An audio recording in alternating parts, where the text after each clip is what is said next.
तुमसर विधानसभेत शरद पवार आणि अजित पवारांच्या पक्षाचे आजी माजी आमदार हे आमने सामने आले। महाविकास आघाडीचे उमेदवार चरण वाघमारेंच्या प्रचाराचा धडाका पाहायला मिळतोय। 2019 मध्ये जनतेनं निवडून दिलं ते चौकीदार चोर निघाला। चरण वाघमारेंनी राजू कारेमोरेंवर निशाणा साधलेला आहे। अजित पवारांच्या पक्षाकडून राजू कारेमोरेंना उमेदवारी देण्यात आली।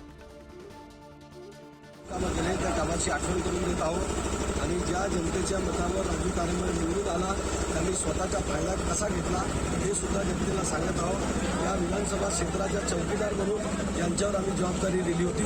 तो चौकीदारच चोर निघाला असल्यामुळे त्या चौकीदाराला बदलवण्याची गरज आहे असं आवाहन करत आहोत आणि माझ्या कामाचा परिचय देत आहोत। लाडक्या बहिणींना लाभ कसा मिळाला, शेतकऱ्यांना शेतकरी सन्मान निधी केंद्राकडून आणि राज्याकडून, आपला शहरातील विकास, वीज बिल माफ, आपला त्यानंतर जे आपला पहिले पेटी वाटप होती आता भांडे वाटप होतात, हे असे अनगिनत योजना त्यांनी केंद्र आणि राज्य सरकार ही महायुतीची असल्यामुळे त्यांनी ज्या या लाभ दिलेले आहेत ते सुद्धा आपल्या जनतेला कळणार आहे। या सर्व गोष्टी आपला पुढे येणार आहेत आणि हेच मुद्दे या निवडणुकीचा मुख्य केंद्रबिंदू राहणार आहे।